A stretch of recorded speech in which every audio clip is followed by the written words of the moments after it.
சர்வமங்கள மாங்கல்யே சிவே சர்வார்த்த சாதகே திரியம்பகே கௌரி நாராயணி நமஸ்துதே. மேடையில் அமர்ந்துள்ள குருமார்களுக்கு அனைவருக்கும் வணக்கம். சபையில் அமர்ந்துள்ள சான்றோர் பெருமக்களுக்கும் வணக்கம். மதுரை மாநகரிலே PS ஐயருடைய அவர்கள் சபை நடத்திய ஜோதிட விழாக்களுக்கு பிறகு இன்றைய தினம் சிறப்பாக தொடங்கப்பட்டுள்ள செந்தூரான் அறக்கட்டளை திரு பிரகாஷ் ஐயா அவர்களுடைய சீரிய முயற்சியிலே மதுரை மாநகரத்திலே ஜோதிட விழிப்புணர்வு ஏற்படுவதற்காக இன்றைய தினம் மக்கள் சேவை, ஆன்மீக சேவை, ஜோதிட சேவை என்ற 3 வகையான முப்பெரும் விழா சிறப்பாக தமிழகத்தில் உள்ள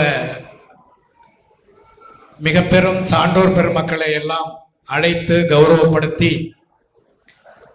அத்தோடு சேர்ந்து ஜோதிடத்தில் பல் அன்பு கொண்ட அனைத்து நல்லுள்ளங்களையும் அனைத்து சிறப்பு செய்து இந்த விழாவை ஏற்பாடு செய்த திரு தாந்திரீக ஜோதிட சக்கரவர்த்தி பிரகாஷ் ஐயா அவர்களுக்கும் அவரது துணைவியருக்கும் மற்றும் அறக்கட்டளை நிர்வாகிகள் அனைவருக்கும் எங்களது ஜோதிடர்கள் குடும்ப நலச்சங்கம் கோவை சார்பாக வாழ்த்துக்களையும் மகிழ்ச்சியையும் தெரிவித்துக் கொள்கிறோம்.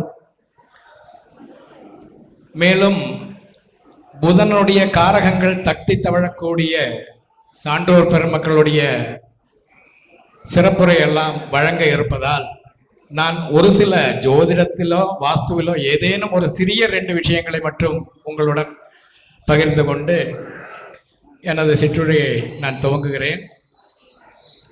வாஸ்துவில் பார்த்தீங்கன்னா ஏதோ அடியளவு மட்டும்தான் வாஸ்துன்னு நீங்கள் நினைக்கக்கூடாது.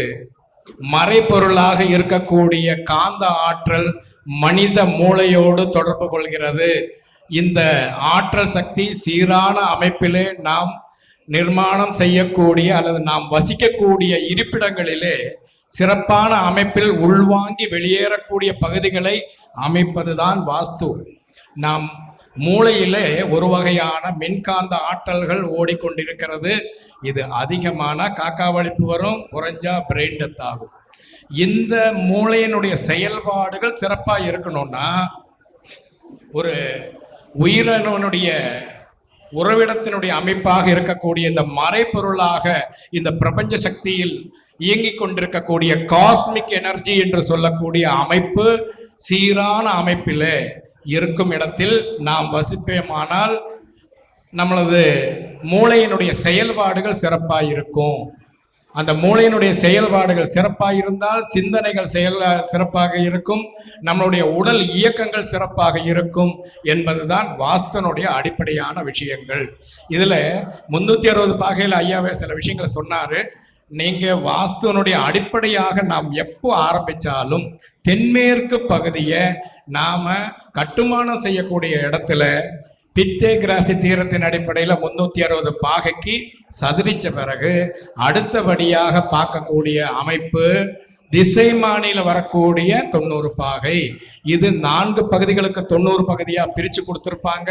நீங்கள் ஒரு கட்டத்தை போட்டு இது நேர் வடக்கு, இது நேர் தெற்கு, இது நேர் கிழக்குன்னு போட்டு அதில் நீங்கள் எளிமையாக பலன் சொல்கிறதுக்கு நீங்கள் முதல்ல இந்த திசைமானி பயன்பாடை நாம் நல்லா புரிஞ்சிருக்கணும். வாஸ்துவில் ஜோதிடத்தை மட்டும் கற்றுக்கொண்டு மட்டும் நாம் ஜோதிடத்தில் சாதிக்க முடியாது. அதனுடைய துணை பாடங்களாக இருக்கக்கூடிய அமைப்பில் நியூமராலஜி, வாஸ்து என்ற அமைப்புகளை எல்லாம் நாம் இந்த மேடையில் ஒரு நிமிடத்தில் கற்றுக் கொடுக்கக்கூடிய அமைப்பு இல்லை.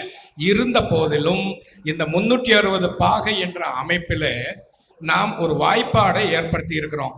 நீங்கள் மேற்கிலிருந்து கிழக்காக திசைமானியில் பார்த்தீங்கன்னா அந்த திசைமானி அந்த மனையோ வீடோ நேர் திசைக்கு இருந்தால் அது 90 பாகைன்னு காட்டும். அந்த 90 பாகையிலிருந்து குறைஞ்சிருந்தா அந்த வீடோ இடமோ மனையோ கிழக்கு தான் ஈசான்யம் பார்த்துருக்கும் அப்படின்ற அமைப்பை சொல்லணும். நாம் ஒரு கட்டடத்தையோ எதோ எடுக்கும்போது ஜலமூலை அப்படின்றது வடக்கையும் கிழக்கையும் சேரக்கூடிய கார்னர் பகுதி எதுவோ அதுதான் ஈசான்ய பகுதி. அப்போது இந்த 90 பாகைக்கு குறைஞ்சிருந்தா கிழக்கு தான் ஈசான்யம் பார்த்துருக்குன்ற விஷயங்களை எடுத்துக்கணும். அது குறைஞ்சிருந்தா அதற்கு தகுந்தாற் போல் நாம் பலன் சொல்லணும் என்றது வாஸ்துவனுடைய அமைப்பு. 90 பாகைக்கு அதிகமான அமைப்பில் அந்த வீடோ மனையோ இருந்தா வடக்க தான் ஜலமூல பார்த்து இருக்குன்ற விஷயத்தை நாம் மனதில் அடிப்படையாக வச்சுக்கிட்டோம்னா வாஸ்துவில் பலன் சொல்றதுக்கு இது முக்கியமான ஒரு அமைப்பு. அதன் பிறகு மனையிலையும் 360 பாகை அமைப்பு உண்டு. இதில் திசைகள் 4ஆக இருந்தாலும் திக்குகள் 8ஆக இருக்கக்கூடியது. அந்த திக்குகளை நாம் பிரித்து பலன் சொன்னால் மட்டும்தான் பலன்கள் சிறப்பாக வரும். இதையும் நீங்கள் 360 பாகையினுடைய அமைப்பில் பிரகாஷ் ஐயா இனி வரக்கூடிய மாதாந்திர கருத்தங்களோ அல்லது ஜோதிட விழாக்கள் எல்லாம் நடத்தும் போது இதை பற்றிய விஷயங்களை உங்களோடு அதிகமாக நாம் பகிர்ந்திருக்கிறோம்.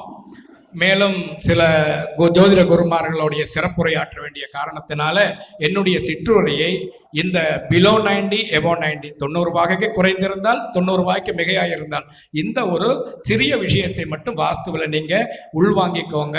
ஒரு கட்டத்தை போட்டு அதில் வேறொரு கட்டத்தை வச்சு கொஞ்சம் திருப்பி பார்த்தீங்கன்னா இந்த 90 பாகை குறைஞ்சா என்ன வரும், அதிகமான எப்படி இருக்கும் அப்படின்றத எடுத்துக்கோங்க.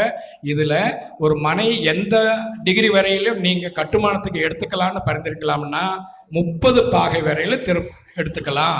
மீதி இருக்கக்கூடிய கிழக்கை இருந்து ஒரு 15 டிகிரியும் வடக்கில் இருந்து ஒரு 15 டிகிரியும் கோண திசையாக வரக்கூடிய அமைப்பு. இது மாதிரியான கோண திசையில் இருக்கக்கூடிய மனை அமைப்புகளில் நாம் பலன் சொல்ல முடியாது.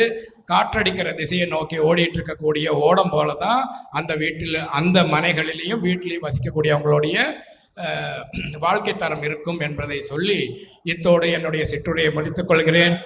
இந்த விழாவை ஏற்பாடு செய்து எமக்கு வாய்ப்பளித்த திரு தாந்திரீக ஜோதிட பிரகாஷ் ஐயா அவர்களுக்கு வாழ்த்து கூறி விடைபெறுகிறேன். வாழ்க வளமுடன்.